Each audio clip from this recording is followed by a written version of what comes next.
इस्लामाबाद को दिल्ली से वायरल एक वर्ल्ड एक्सक्लूसिव तस्वीर दिखाएंगे। यह तस्वीर असीम मुनीर और शाहबाज शरीफ को बेचैन करने वाली है। इस तस्वीर में आपको एक तरफ अफगानिस्तान के विदेश मंत्री आमिर खान मुत्ताकी दिख जाएंगे, दूसरी तरफ उनसे हाथ मिलाते हुए आनंद प्रकाश दिख जाएंगे।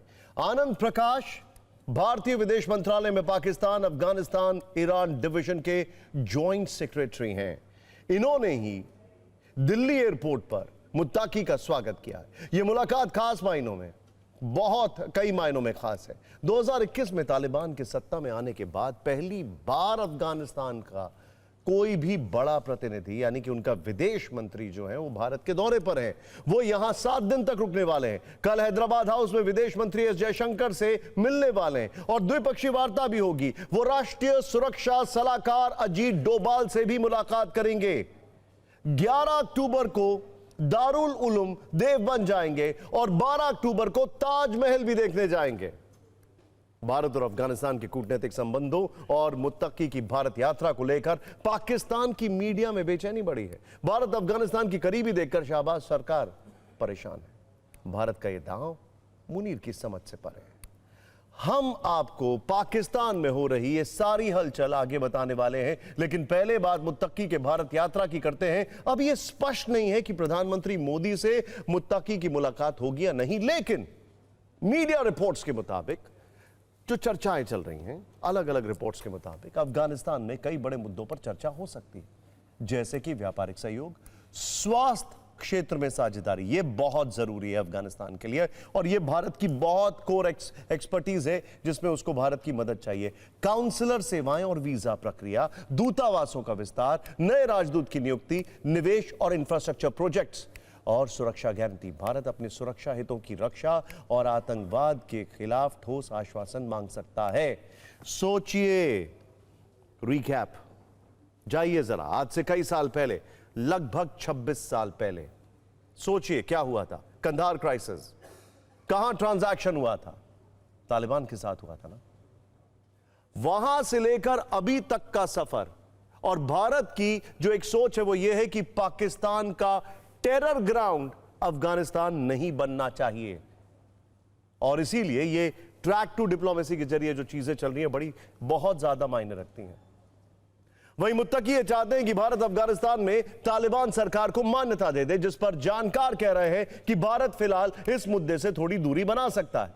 2021 में जब तालिबान ने अफगानिस्तान की सत्ता पर कब्जा जमाया था, तब भारत ने काबुल में अपना दूतावास बंद कर दिया था। आपको याद होगा किस तरीके से हमने अपने लोगों और कई विदेशी लोगों को इवैक्यूएट भी किया था। तब से दोनों देशों के बीच कोई औपचारिक रिश्ता नहीं रहा, लेकिन समय बीतने के साथ कूटनीतिक परिस्थितियां बहुत बदल चुकी हैं। तब और अब बहुत फर्क आ चुका है। अब तालिबान सरकार का वो मंत्री भारत दौरे पर है जिसे 25 जनवरी 2001 को संयुक्त राष्ट्र की प्रतिबंध सूची में शामिल किया गया था। इस लिस्ट में शामिल लोगों पर यात्रा प्रतिबंध होते हैं, संपत्ति फ्रीज और हथियार खरीद पर रोक जैसी पाबंदियां होती हैं। पाकिस्तान ने बहुत कोशिश की कि इन्हीं प्रतिबंधों का हवाला देकर वो मुत्तकी को भारत आने से रोक पाए, लेकिन इस कोशिश में भी उसे हार मिली और इसी 30 सितंबर को यूएन सिक्योरिटी काउंसिल की तालिबान सैंक्शन कमेटी ने उन्हें 9 से 16 अक्टूबर तक भारत यात्रा की मंजूरी दे दी। उधर 2 दिन पहले ही भारत ने भी अफगानिस्तान से रिश्ते मजबूत करने के लिए रूस में वो काम कर दिया जिसकी कल्पना अमेरिका ने भी नहीं की थी। भारत, चीन, रूस समेत 10 प्रभावशाली देशों ने अमेरिका की अफगानिस्तान में वापसी का विरोध किया।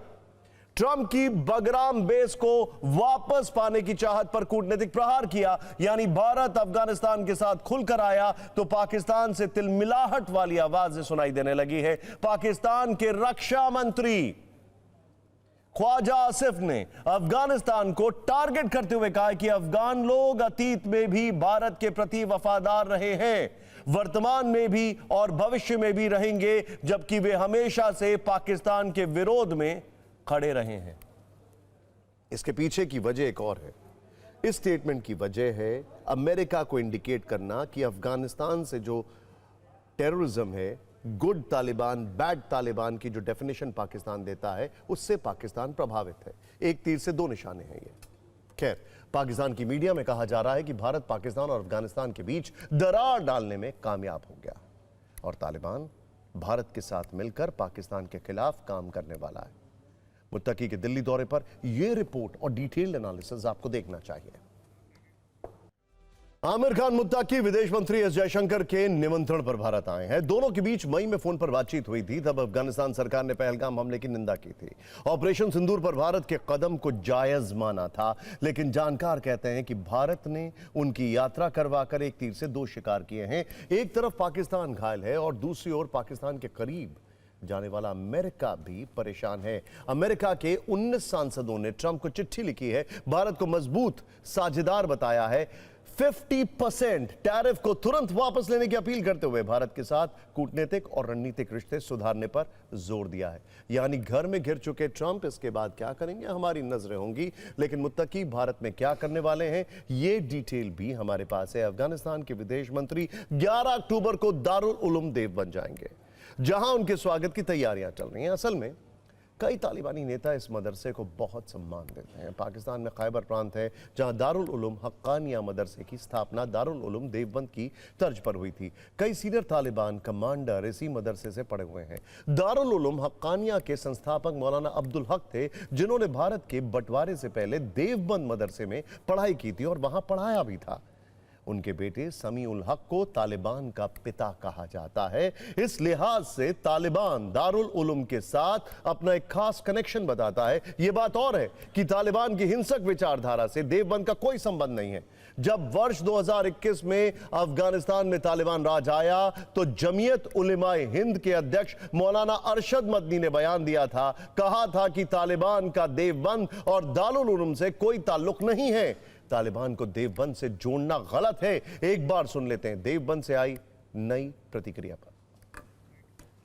देवबंद में एक बहुत बड़ा दीनी तालीमी मदरसा है, जो शिक्षा देता है, तरबियत देता है, और उसको देखने के लिए देश नहीं विदेश से भी लोग बड़ी ख्वाहिश रखते हैं। जो तालीमी निसाब है उससे जो है कहीं ना कहीं अफगानिस्तान या दीगर और ममालिक भी बहुत मुतासिर हैं, और यहाँ से पढ़ने वाले जो बच्चे हैं वो पूरे दुनिया में फिरे हुए हैं, पूरी दुनिया में रहते हैं और तालीम दे रहे हैं। अफगानिस्तान के विदेश मंत्री भारत आ गए, लेकिन अब संकट झंडे को लेकर है। सवाल उठ रहे हैं कि कल जब वो एस जयशंकर से मिलेंगे तो उनके पीछे कौन सा झंडा होगा, अफगानिस्तान का होगा या फिर तालिबान का? ये देखने वाली बात होगी, क्योंकि राजनयिक परंपरा रही है कि जब किसी देश का मंत्री किसी दूसरे देश जाता है और समकक्ष से मिलता है, तो दोनों देशों के झंडे पीछे की तरफ या फिर टेबल पर लगाए जाते हैं। उधर चूंकि भारत ने अब तक तालिबान को मान्यता नहीं दी है, इसीलिए अभी ये जटिल परिस्थिति है। हालांकि सूत्रों का कहना है कि एस जयशंकर से मुलाकात के पहले यह कूटनीतिक मसला भी सुलझा लिया जाएगा।